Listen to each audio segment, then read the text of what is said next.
this is an iHeart podcast. Guaranteed human. Brought to you by the reinvented 2012 Camry. It's ready. Are you? Welcome to Stuff You Should Know from HowStuffWorks.com.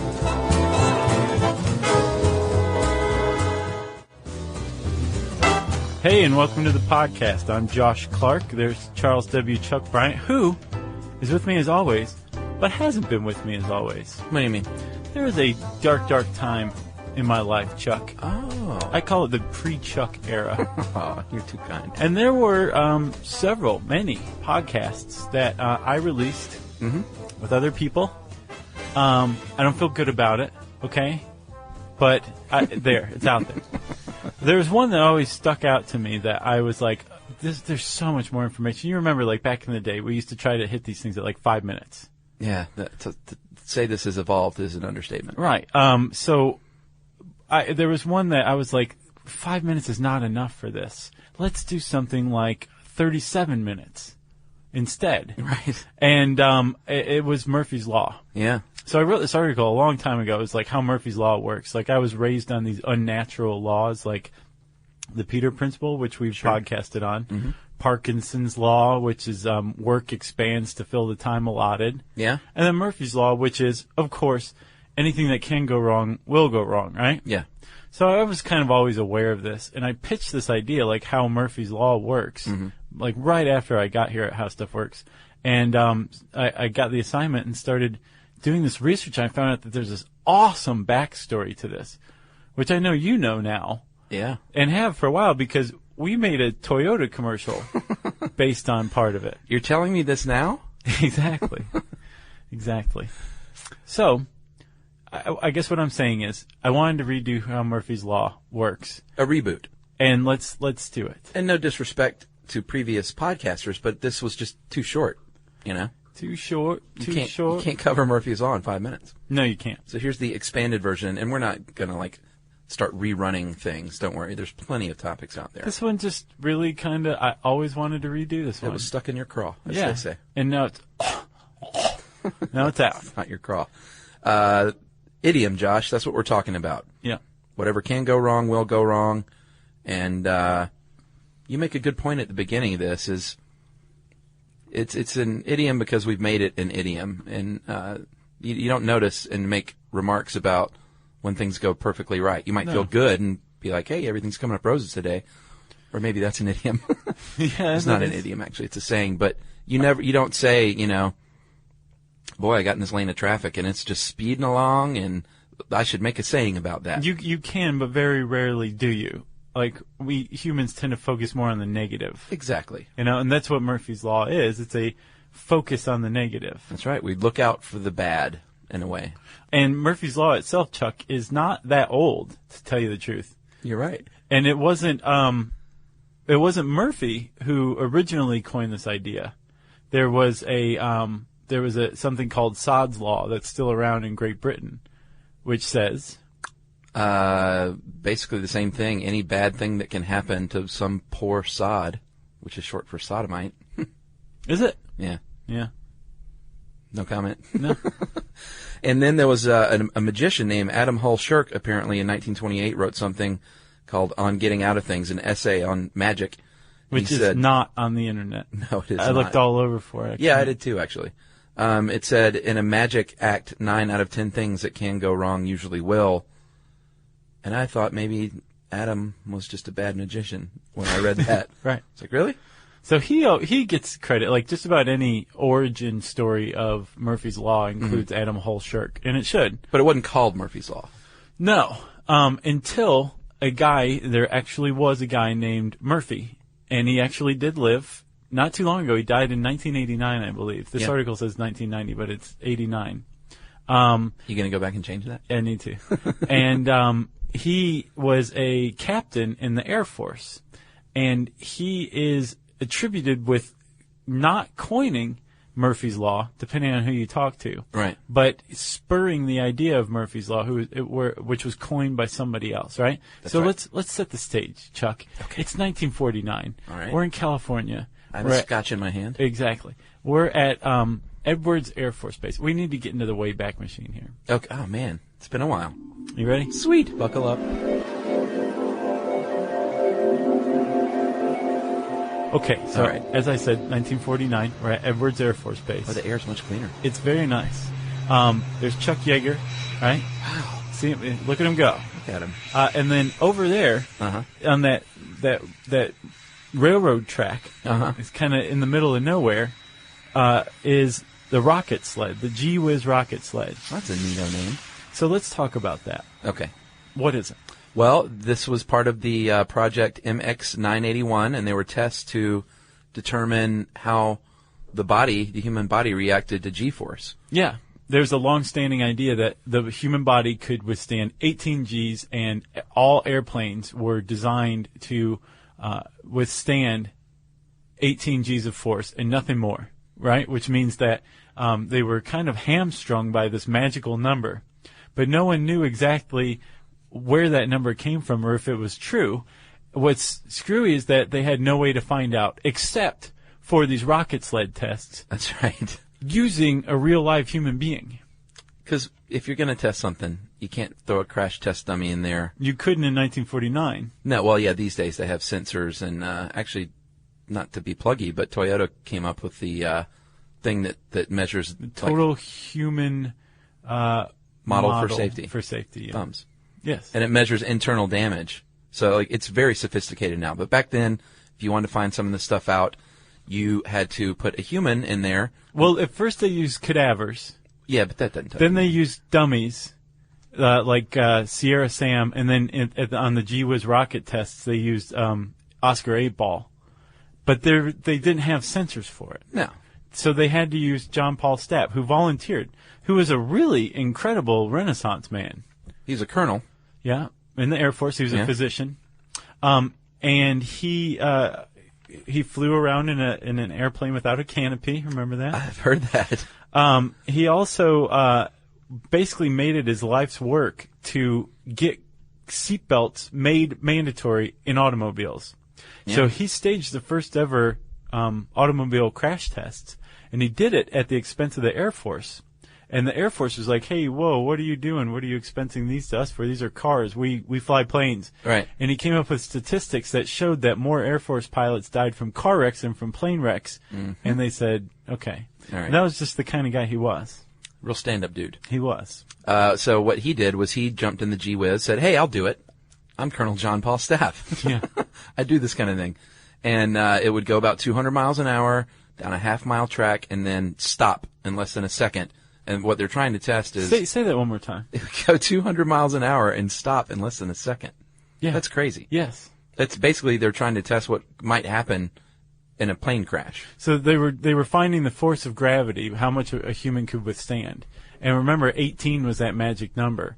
And in very short order, John Paul Stapp withstood 18 Gs, and then 20, and then 25. And I think he made it up to 46.26 Gs. Wow. Was the most he experienced. I think your average, the highest roller coaster, we always go to that. But the roller coaster with the highest acceleration is like 2.7 Gs. This guy did 46.26. And he suffered for it, too. Yeah, big time. Broken bones, concussions, broken blood vessels in his eyes. Yeah, he'd have whiteouts, which is... I'm sure. When he was going backwards, they'd turn him around sometimes so he wouldn't get the bugs in his face. And he would have whiteouts, which is all the blood is pooling in the back of the head. So he has no blood in his eyes, which means he can't see. Right. Or he'd get redouts where all the blood was pooling in the front of his face, and he couldn't see because there was too much blood in his eyes. I wonder if they were like, hey, let's put him sideways and see what happens. It'd be like a pink out. Yeah, one eye is red, one is white. Yeah. So this is all going pretty well for Stapp, if you consider that a success. And then Captain Murphy shows up on the scene and says, hey, I've got these sensors that will give you a much more accurate read of the G-force. Right. So let's get my assistant. I don't know why he didn't do it himself. No, it was one of the, this is Project MX-981. It was one of the project's assistants. Murphy just showed up himself. Why didn't he do it is what I want to know. I don't know. Because there's another saying, if you want something done right, do it yourself. It's true. And I would have rubbed that in his face. Yeah. They didn't, though. All right. And supposedly, tell him about the sensors. Well, the sensors would give you a more accurate reading, and then the assistant evidently hooked them up wrong, and there are there is one way to hook up each one of these, and he did it the opposite way for No, each one there's of two these. ways. Well, there's one correct way Right. to hook up the sensor, and then he did it the wrong way on every single one of them. Right. And then Murphy said out loud to somebody that if there are two ways of doing something, one of these will result in disaster. He's going to do it that way. Or he said something along the lines of, if there's any way they can do it wrong, they will. It depends on who you talk to. There were living witnesses in 2000 Right. when this guy for improbable research who hosts the Ig Nobel Awards Yeah. Wrote a pretty comprehensive article on it. And he interviewed these people, and they said he roughly said that, or he said something like you said, but ultimately he was grumbling, and it was loud enough, and he was saying it about these people that he just met, Right. who had, incorrectly hooked up the sensors. Okay, well, let's hook them right and do it again. It's not a big deal. Right. So Murphy, apparently, if you talk to the witnesses, was kind of thought of as a bit of a jerk. That's what I would think. Which is something his son still to this day disputes. He says that is not in his father's character, that his father was not a jerk, and he wouldn't have been so rude or boorish. But most of the witnesses say he said something like that. That was the seed.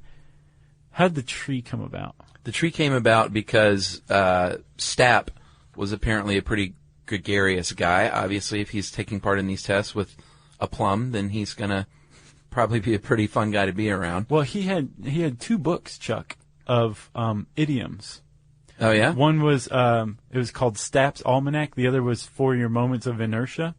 And he had already come up with his own little saying, Stapp's ironical paradox, which is the universal aptitude for ineptitude makes any human accomplishment an incredible miracle. So he was already generally on the lookout for new bits of wisdom. He's stealing these things from people, basically. And he stole it from Murphy, and at a press conference the next day said, and this is where it took off, obviously, because it's a press conference. He said that, hey, we have a good safety record because we are aware of Murphy's Law, which is whatever can go wrong will go wrong. Right. And they all got a big laugh. So that and the is press so said, great. that's brilliant. And they all ran to the payphones and called it in. Yeah, it makes it into like some aerospace publications, and then it disseminates out. It's just like a perfect gem, perfectly encapsulated. Whatever can go wrong will go wrong. It's just Boom. a universal truth, an unnatural law, right? Yeah. And it kind of gave a kickstart to this whole. There's a trend in the 50s of people being pithy, Yeah. like 'cause the they're all Peter drunk. principle. Yeah. And actually, I found out Lawrence Peter, who came up with the Peter principle, and Captain Murphy became lifelong friends. Wasn't that special? In it, but it gave rise to all these other ideas, these unnatural laws. It was kind of a trend, like I said, in the 50s and 60s. I think people wanted to put their name on something. Right. So I selected a few out of. There's lists on the internet that are just you can scroll for hours and Oh, I'm never sure. hit the bottom of these things, right? But you want to read some of these, Itor's observation, the other line moves faster. which makes sense. Boob's Law, you will always find something in the last place you look. Yeah. What's another good one here? Franklin's Rule, blessed is he who expects nothing, for he will not be disappointed. Yeah.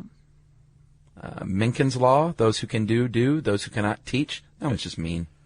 It is mean, Especially to teachers. it's so disrespectful.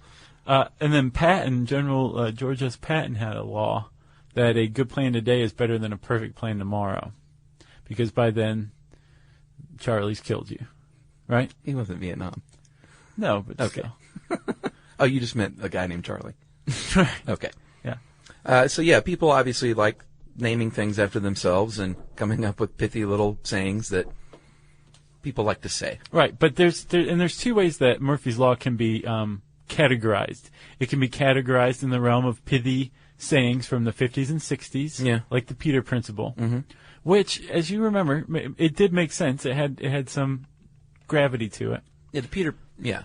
Or you can look at Murphy's Law and the coining of it in 1949 by John Paul Stapp as the formulation of the basis for all engineering thought that came after that point, which was the creation of fail-safes, the creation of redundant systems, and the idea that you should plan for everything going wrong. Yeah. so that if it does go wrong, it's covered and the system won't break down. Sure. It gave a saying to that practice. It was already in practice, but people didn't start building fail-safes because of Murphy's Law. You know what I'm saying? I don't know, man. Well, seatbelts, that's a fail-safe. Yeah. And that is not just from Murphy's Law. That was from Stapp himself. That's true. He's pushing this legislation through in very 1966. So let's talk about like the principles going on behind Murphy's Law. Fatalism? It's pretty much it. Fatalism is the idea that we are just walking around subject to whatever fate, whatever happens to us, whatever fate dictates. Right. Like if you're in a line of traffic, right? Yeah. And it seems like all other lines are going except for yours, right? Right. This is explainable. It's explicable. Mm-hmm. Like you're not paying attention to the other lines of traffic when your line is going because you're paying attention to not hit the person in front of you. Right. When you're just sitting there, all you notice is that the other lanes are going. But if you could really statistically explain, how often the lanes of traffic are moving, it's probably fairly even. Yeah, probably so. I always I go in the lane that I think is going to be moving. But because we're fatalistic, it's like, why does the universe hate me? I'm totally powerless to make traffic move. Right. And then free will was the opposite. Not the opposite, but that's the other idea is that we have free will for all of our choices, and all of our consequences are due to things that we have made happen. Right. And the attendant with free will is the risk of failure.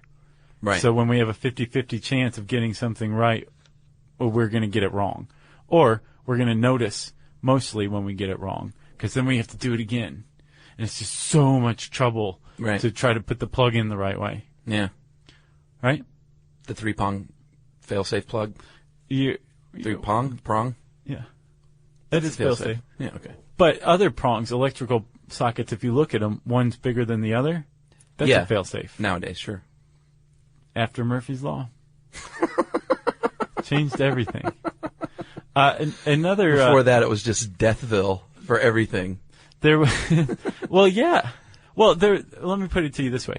There was something like 25 million licensed motorists in the U.S. Mm-hmm. And like 43,000 deaths on the highways. Crazy. In like 1960, I think, something like that. Yeah. In 2000, there was 75 million licensed motorists and about as many deaths.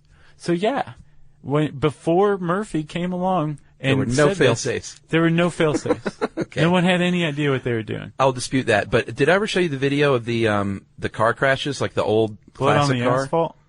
The what? Blood on the asphalt? No. They did this high-speed car crashes with an old, like, when you see those old tanks, like, oh, man, back then. Oh, yeah, like an Impala or something? Yeah, like those big old tanks. Those were, like, they were tanks. Because they're tanks. Right. And I bet you were safe in those with seatbelts. But they compared the crash to a modern car, and the old car, man, squashed and crumbled like a tin can. Really? Oh, dude. Yeah, because cars are just engineered these days, as are cows. Oh, with crumple zones and things like that? Yeah, man, and it might be made of plastic, but it's amazing when you watch this thing. Back then, they were huge and made of metal. But at enough impact, that metal just becomes nothing. Yeah. It's pretty interesting. Speaking of cows being engineered, you remember that cow on Millage in Athens that had the porthole in it? So they could, like, open it up and reach inside and I think fertilize it, or they were doing something I to that never cow. saw that, but I've seen those. I saw that cow. It was crazy. Yeah. Murphy's Law happened to that cow. I wrote about that. They have those little portals into their stomachs. Yep. So they can study things like that. It's like right there on the side. Yeah. And then also, Chuck, I want to point out Rudyard Kipling, right? He provides us a good example of that whole why me attitude of humanity and then the mathematical explanation of why you, pal. Right.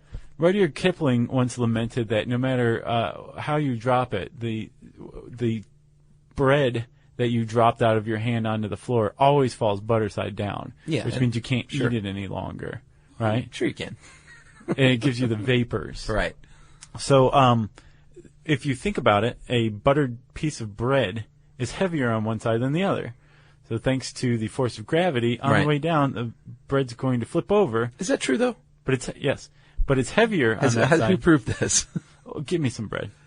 Well, I just wanted this proven and not, I think it's interesting, but Well, think about this. I just wonder how much butter would it literally take to cause it to flip over. I'm sure from that how many feet. there's a certain amount. Yeah. And I think also this is going to happen more frequently with plain untoasted bread and butter rather than like toast with butter melted in it. Okay. Which sure. may be distributed evenly throughout the bread. Okay. But the point is yes, it's going to flip over, but it's not going to flip back over because the heavier side is now being dragged toward the earth. But if it does fall butter side up, then that's just good luck. That's fate. Okay. So, again, there's a certain amount of, I guess, math or science to Murphy's Law. There can be, if you really want to look for it. And your name's Joel Pell, right? Yeah, he's another fun killer like the laughter guys. I know math people will take issue with that, but I take issue with everything having to be stated as a math formula. Well, this guy, he begs to differ. He does. He's a biological engineer at the University of British Columbia, and I think in 2005 he came up with Murphy's equation, which basically he figured out how to quantify the probability that things will go wrong when they can go wrong, right? Are you going to read it? It's pretty impossible to read out loud. Yeah, I don't think I can, because what's the opposite of to the something power when it's like down below and to the right rather than up and to the right? I have no idea. Well, basically, he figured out that the importance of the event, I, times the complexity of the system involved, C, times the urgency of the need for the system to work, U, plus the frequency the system is used, equals P, the probability that the Murphy's Law will kick in. Right. And 1 is definite.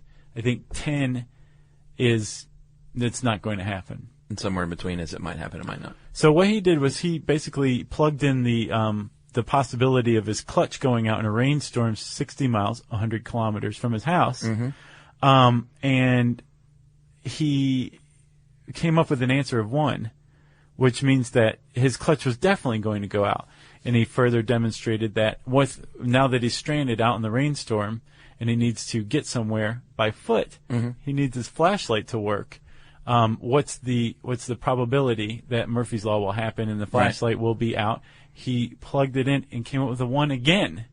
So he very facetiously proved that Murphy's Law is real and his equation worked. I hope this guy got stuck in a rainstorm without a flashlight. That's what I hope. Well, poor Joel Pell. I know. I had to correspond with him for this. Oh, really? Yeah, I had to get permission to use his equation. And he said, hey, sure. He was a cool dude. Was he? Yeah. Really? Yeah. All right. So, Chuck, we talked about like prongs being designed with fail-safes. Seatbelts are a fail-safe. Diesel pump nozzles, they are designed at a wider diameter than regular gas pumps, so you can't fit it in your gas tank. Did you know that? Yeah, that wasn't always the case, though, because I put diesel in a truck one time when I shouldn't have. Right. And when did it start? After Murphy's Law became widespread. It started in the mid-'90s, I think. Yeah. Or that's the last time I screwed up like that. What you got? Anything else? I got nothing else. All right. Thank God for fail-safes, though. Thank God for John Paul Stapp and Captain Edward A. Murphy, Jr. I have a Chuck's key law. I got my 2 house keys. I have a outer security, like a clear door, and then my regular door. Yeah. 2 different keys that look the same on my dog leash. Yeah. I will almost 100% of the time I use the wrong key. I'll bet if you paid attention to it, you use the wrong key about 50% of the time. That's Murphy's Law. Well, then something's up. I also have my directional thing. I have a poor sense of direction. Do you? Almost, oh, dude, it's awful. I didn't know that. Almost 100% of the time, I will go the wrong way if faced with a choice. Should I go this way or that way? And if I try to trick myself and go, I want to go right, then I'm going to go left. It was right. Nice. That's Murphy's Law, too. I know. And it ruins my life. But you can't just hijack Murphy's Law and slap your name on it. That's Chuck's key law and Chuck's law of direction. Right. That's Murphy's Law. All right. If you want to learn more about Murphy's Law and read my article on it, it was one of the first articles I wrote. I like it. You can type in Murphy's Law in the search bar at howstuffworks.com. Thank you for listening to this one twice. Yeah. Thanks for doing it with me, man. Well, it was due. We were due for this one. Yeah. I think I said handy search bar, didn't I? I think so. All right. Well, that means it's time for what? We're going to wind up the old Facebook Ask Jock and Chuck questions. Yeah. And people did so. You always get like 100 of them in a couple of minutes and have to shut it down. Yeah, people want to know. All right, so let's just run through some of these. Josh, you got one? No, go ahead. All right. Who's your favorite Simpsons character who is not a Simpson? What's yours? Man, I even saw this one yesterday, and I didn't. It's so hard. I liked Lionel Hutz a lot. He was good. Yeah. I like the whole Flanders family. Yeah. I think Ned's a great complex character. Like the one where he has the nervous breakdown. Yeah. And it turns out he was part of a spanking protocol research study. I like it when he's occasionally ripped with muscles. Well, he is all the time. It's just sometimes he's wearing a shirt. Well, the yeah, but Listen he's Lady one? clearly different when he's in the ski suit than when he's in his sweater. Yeah, that ski suit one was hilarious. Stupid, sexy Flanders. What about yours? I'm going to go with a cop-out. I'm going to go with a pair with Ralph and Chief Wiggum. Yeah, they're good. Pretty good. Yeah. Or Smithers and Flanders. I mean, that's those two. Those are hard to beat as a duo. I mean, you can't leave out Seymour Skinner. Yeah, or Apu. Yeah. Or Barney. We can keep doing this for hours. Actually, I like Mo. Are you a Mo fan? Yeah, huge Mo fan. Okay. All right, we could do this for hours. Go ahead. Chuck, do you have a job outside of the podcast? I do. I'm the chef and housekeeper at my home. I think they mean here. Oh, no. Do you not? Since when? Oh, well, yeah, sure. We write stuff Yeah. right now. Blog. Mm-hmm. Write quizzes. Do we manage Facebook and Twitter? We manage the Stuff You Should Know brand. Yeah. What do you want written on your tombstone? I don't. You go ahead. How about died tragically rescuing his family from the wreckage of a destroyed sinking battleship? I had a suspicion you were going to say that. Yeah, that's a good one. Oh, that was from I know what I want. Kelly Cronley, I'm sorry. And Drew Klinkle asked about The Simpsons. Thanks, Drew and Kelly. On my tombstone, I want to say, weather.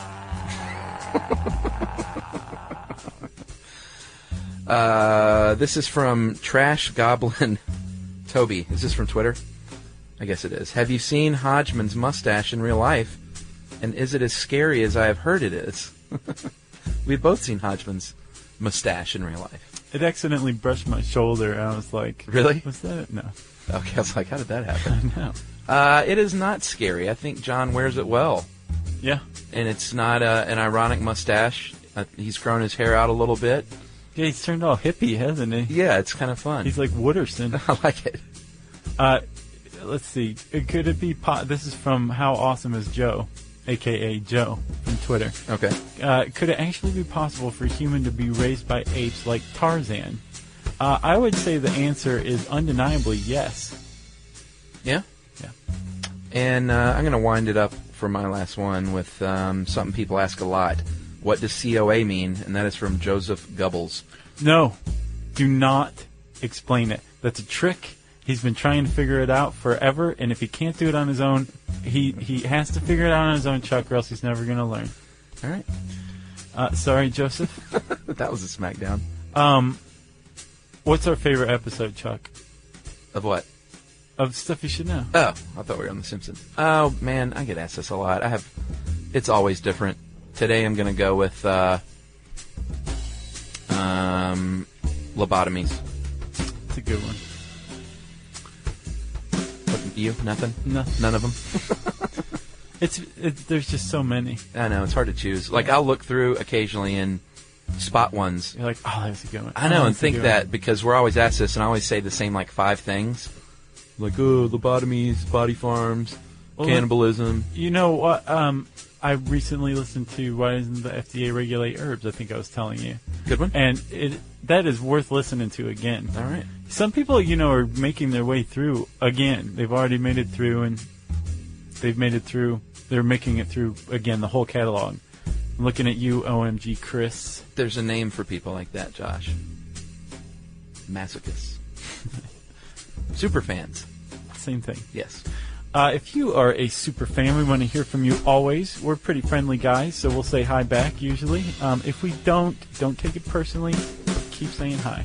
We read your will emails, eventually. faux show, and Not we answer only a lot of emails. them. Twitter. Mm-hmm.